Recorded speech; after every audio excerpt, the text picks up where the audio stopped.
Hello, all. Today we'll continue our deep dive into the case of Jack the Ripper. Grab yourself a cup of coffee, curl up on the couch, and get ready for some true crime.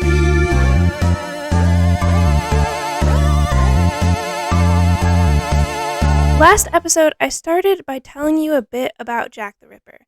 To recap, his gruesome acts of murder took place in London during 1888. Last time we focused on his first known victim, Mary Nichols. She was the first of the 5 known victims of Jack the Ripper. Historians speculate the legitimacy of these 5 victims and the possibility he could have killed more than just these women. Today we focus on his second victim, Annie Chapman, age 47. She's described as a woman with a bit of a nomadic life. At the time of her murder, everyone she interacted with and lived with said she was a wonderful and nice person. Her only real flaw was her love of alcohol. Chapman supplemented her meager income from crocheting and sewing with prostitution, as many women of this time did. She lived in a lodging home with other women, one of whom she had had a negative relationship with at the time she was murdered. A woman named Eliza Cooper loaned Annie a bar of soap and was angry because Annie refused to give it back, which caused tension to raise at the lodging home. The 2 women got into a scuffle at a pub one night, with Annie slapping Eliza and Eliza punching her in turn. They fought, and Annie walked away with more injuries than Cooper. She spent her last days bruised and in pain from a fight and in poor health. Her friend Amelia was one of the last people to see her alive on September 7th, and could tell with one look that Annie was gravely ill. She looked worse than the last time Amelia had spoken with her a few days prior, and Chapman complained of being too ill to do anything. She then passed Annie, still staying in the same, and heard her remark about pulling herself together to earn some money for lodging. Those were the last words anyone would hear Annie Chapman speak. On September 8, 1888, a man named John Davis, an older gentleman and resident of 29 Hanbury Street, came downstairs, opened a door in a dark passageway, and saw before him a nightmare. He stumbled into the streets, begging for someone to help him, startling 2 young men walking along the street. They followed him nervously to the passageway where Annie Chapman's body lay, unconscionably disfigured. Annie's head was turned toward the house, and her clothing was amuck. Her skirt was pulled up to expose her striped stockings. A scarf was tied around her neck, where it had been slashed by the killer. Some people claimed the killer tied it there to keep the head from rolling away, but that was later proven false. It was just something to hype up the situation. The way her body was positioned made the onlookers believe that she had struggled a great deal to cover her throat and save it.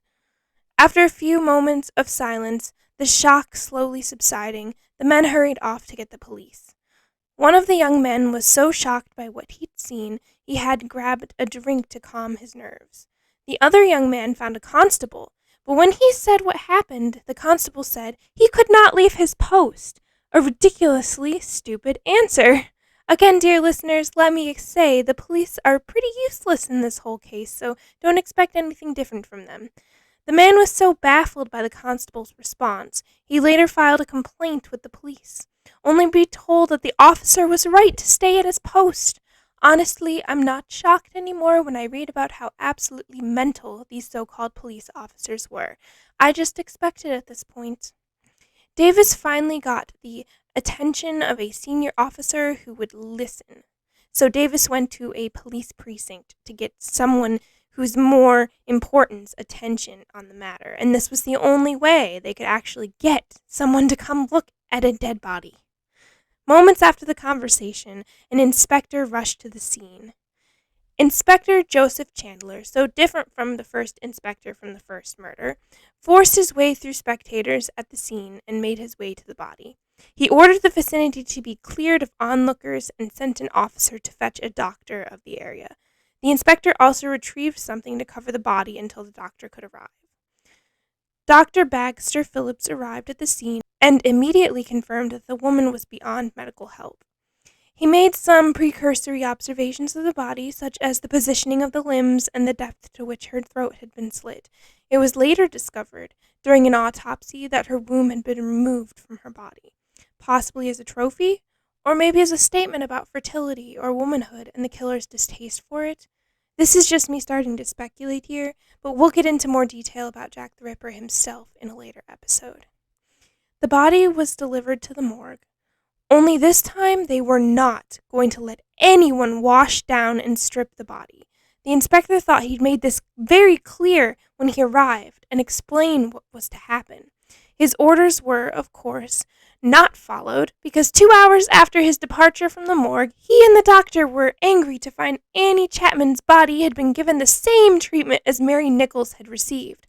She was stripped and hosed down, washing away important clues or possibly any evidence that her body may have had on it. This is the second time that this has happened, the second time we've seen this incompetency and not following orders. Even though her body had been disturbed, an autopsy was still performed. Upon further examination, the doctor determined her dwindling health would have killed her within a few months. Her brain and lungs were in an advanced state of disease. Now, there is no specification as to what this disease was, but I'm assuming it might have been some type of cancer or lung disease, because Annie Chapman had had a pre-existing lung condition that she had been taking medication for. They had actually found the pills for this near her body. An investigation was launched into her whereabouts the day of her murder. Once they identified her body, a woman named Elizabeth Long stated she saw Chapman conversing with a man in a dark outfit not long before her death, and that Chapman said yes to a request he'd made of her. Long was possibly the last person to see her alive, and she also possibly saw Chapman's killer as well. She stated that he had been wearing a dark outfit. The doctor who performed the autopsy explained that the weapon used was a sharp knife, which was used for everything in the murder, even the removal of the womb. He went on to explain how there was a basic knowledge of surgical practice evident due to the fact that the womb was removed in an orderly fashion. Basically, the killer knew what they were doing, and who else besides a doctor or a surgeon would possess that type of knowledge of the human body? Annie Chapman had also been disemboweled and her throat deeply slit, just like Mary Nichols had been. This is something that will become a bit of Jack the Ripper's MO, disemboweling his victims. We'll see it more.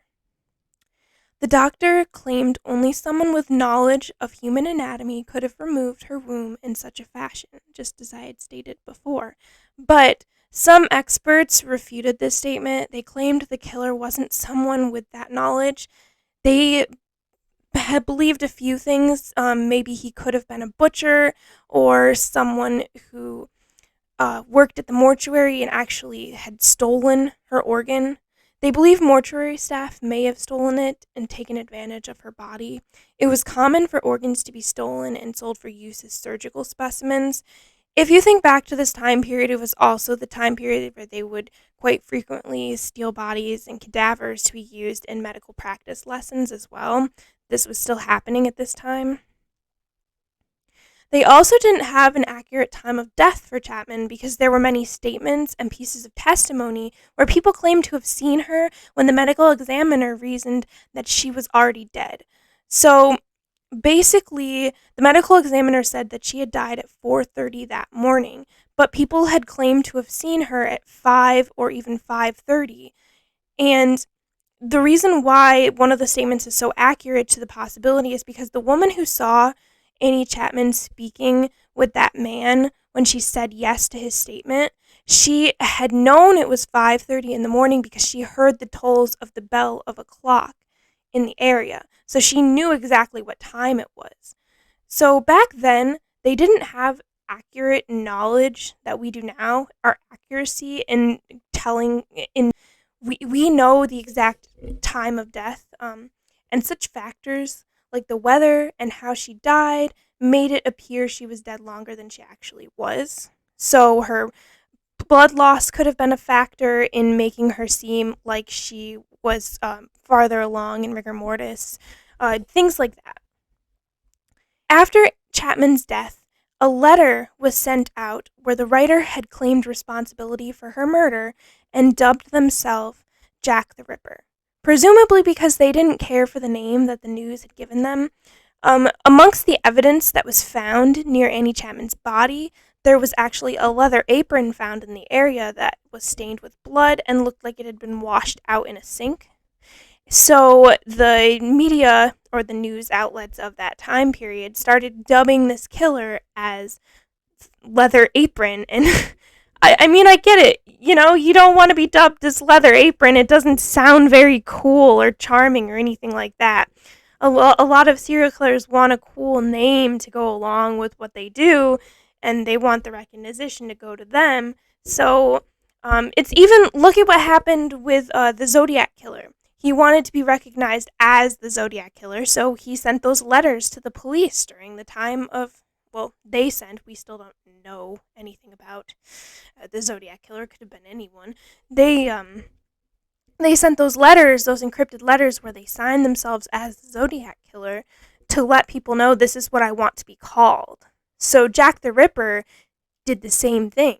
He sent a letter to the police, to the news outlets, and he wanted to be called Jack the Ripper. The name Jack the Ripper became infamous after this, and this would not be the end of his reign. This was only his second known victim, and we will be getting to the next victim in our next episode of Coffee and Crime. Thank you all for listening to the second installment of this 6-part Jack the Ripper series on Coffee and Crime. I know it may seem like these episodes are shorter, but there's a reason why I'm separating them. I feel like you cover more information, and I feel like if I shoved it all together, it would be way too long. This whole case has been a fascination of mine, and the reason why I'm interested in true crime. I remember watching Jack the Ripper documentaries when I was younger and being interested in the whole idea of this whole true crime and serial killers and all these things. Fascinated with researching it. I have so many books on the topics. It's just very interesting to me. I hope I'm doing it justice with these episodes. If you have any more opinions that you'd like to tell me about how I'm doing, if you have any advice for me, feel free to hit me up on Twitter. And for more updates on the episodes, please follow me on Twitter. And you can find me at Coffee and Crime Podcast or CNC Podcast on Twitter.